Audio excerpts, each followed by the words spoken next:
আপনি যখন দলের মানে বিভিন্ন বিষয় নিয়ে প্রশ্ন তুলছিলেন যে আজকের ম্যাচটা সৌম্য সরকারের জন্য ছিল না, তো আমরা শুধু আজকের ম্যাচ না, যদি পুরো বিশ্বকাপটা বিবেচনায় নেই, বাংলাদেশ টিম ম্যানেজমেন্ট আসলে এই বিশ্বকাপে কী ভুল সিদ্ধান্ত নিয়েছে, বা তাদের আরও কোন ধরনের সিদ্ধান্তগুলো একটু ভিন্ন হলে ভালো হতো, কোন ধরনের কৌশলগুলো, এটা নিয়ে আপনি কি বলবেন?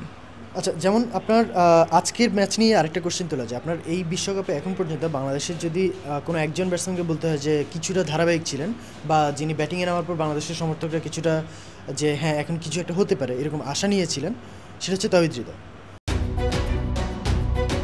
দেড় যুগ ধরে ভালোবাসার নিড়ে এসিআই পিওর সল্ট।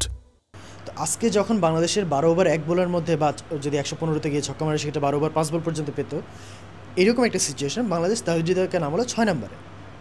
আপনি লিটন, শান্ত, সাকিব, মাহমুদুল সবাইকে করার পর, মানে মাহমুদুলের আগে সাকিব পর্যন্ত নামানোর পর তারপর তাওহিদ হৃদয়কে নামানো হলো। তো তাওহিদ হৃদয় হচ্ছে বাংলাদেশের মানে স্ট্যাটিস্টিক্স অনুযায়ী উনি ইন্টারন্যাশনাল স্টেজে আসার পর থেকে বাংলাদেশ টিমের সবচেয়ে বেশি ছক্কা মারা ব্যাটসম্যান তাওহিদ হৃদয়। এবং তাওহিদ হৃদয় এই বিশ্বকাপে প্রায় প্রত্যেকটা ম্যাচেই তার স্ট্রাইক রেট বাকি ব্যাটসম্যানের এই বিশ্বকাপের পিচগুলোই এমন ছিল যে স্ট্রাইক রেট অনেক ব্যাটসম্যানেরই 100 নিচে ছিল বা অ্যারাউন্ড 100 ছিল, কিন্তু তাওহিদ হৃদয় একমাত্র ব্যাটসম্যান বাংলাদেশের যার প্রায় প্রত্যেকটা ম্যাচেই স্ট্রাইক রেট 100-এর উপরে ছিল।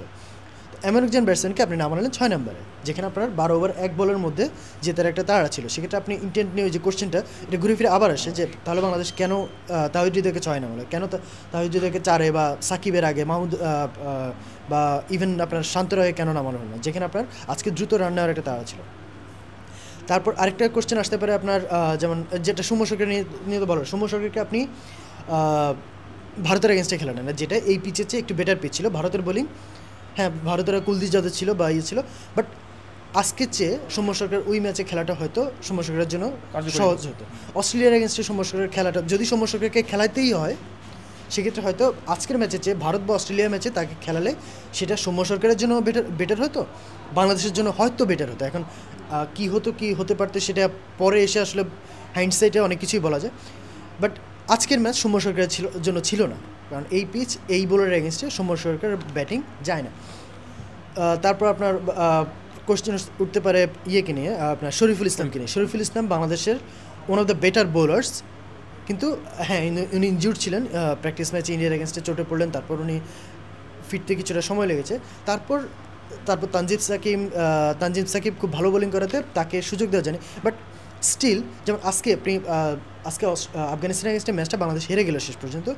এখন যদি আপনি বলতে বলেন যে আফগানিস্তান এবং বাংলাদেশের মধ্যে পার্থক্যটা কোথায় দাঁড়িয়ে গেল, পার্থক্যটা হয়ে গেল যে আফগানিস্তানের সাহস এবং আফগানিস্তানের আলটিমেটলি এই টাইপের ম্যাচগুলো হয়ে যায় যে হু ওয়ান্টস ইট মোর।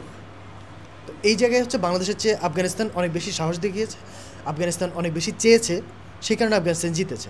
তো এই জায়গায় যেমন শরীফুলকে আজকে হোক বা এর আগের ম্যাচগুলোতে বাংলাদেশ 4টা পেসার নিয়ে খেলবে, যে বাংলাদেশের মাথায় একটা জিনিস বাইরে থেকে দেখে যেটা মনে হয় যে বাংলাদেশের থিঙ্ক ট্যাঙ্কের মাথায় একটা জিনিস কাজ করে যে আমাদের টপ অর্ডার যেহেতু কাজ করছে না, আমাদের ব্যাটিংয়ের ডেপথ বাড়াতে হবে, যেখানে বাংলাদেশের স্ট্রেংথ এই বিশ্বকাপে প্রত্যেকটা ম্যাচে বোলিং। বাংলাদেশ বোলিংকে যেমন ইন্ডিয়ার এগেনস্টে যেহেতু একেবারে খুবই বাজে ডিসিশন হলো যে ইন্ডিয়ার এগেনস্টে বাংলাদেশ তাসকিনকে খেলানো না। তাসকিনকে কেন খেলানো হলো না? বাংলাদেশ 3 পেসার না নিয়ে 2 পেসার নিয়ে নামলো। হ্যাঁ, ইন্ডিয়াও 4 স্পিনার নিয়ে নিয়েছে, বাংলাদেশও 4 স্পিনার নিয়ে নেমেছে, কিন্তু ইন্ডিয়ার একজন অলরাউন্ডার ছিল হার্দিক পান্ডিয়া, যে কারণে ইন্ডিয়া 3 পেসার পেয়েছে। কিন্তু বাংলাদেশ যেখানে আপনার বাঁহাতি বোলিংয়ের এগেনস্টে শুরুতে কোহলি এবং রোহিত শর্মার দুর্বলতা একটা মোটামুটি সবাই জানে, সেক্ষেত্রে আপনি একটা পেসার কমিয়ে দিলেন, তাসকিনকে খেলানো না, সেক্ষেত্রে সেদিন শরীফুলকে খেলানো যেত। এখন এগুলো সবই তাত্ত্বিক আলোচনা, কী হলে কী হতে পারতো। তো এই জিনিসগুলো হয়তো, যেমন তাসকিনকে কেন খেলানো হলো না, তাসকিন বরাবরই ইন্ডিয়ার এগেনস্টে ভালো করেন, কিন্তু কেন খেলানো হলো না এটা নিয়ে অনেক কনস্পিরেসি থিওরিও আসছে, কেন খেলানো হলো না ইন্ডিয়ার এগেনস্টে। বাট এই ডিসিশনগুলো বাংলাদেশে আলটিমেটলি বাংলাদেশকে হার্ট করেছে। বাংলাদেশ যেসব ভুল সিদ্ধান্ত নিয়েছে সেসব ভুল শুধরে দ্রুত ঠিক পথে আসুক, বাংলাদেশ আবারও নিজেদের জাত চেনাক, গর্জে উঠুক তাদের ক্রিকেট পারফরমেন্স দিয়ে, সে প্রত্যাশায় আজকের মতো এখানেই বিদায় নিচ্ছি। ধন্যবাদ।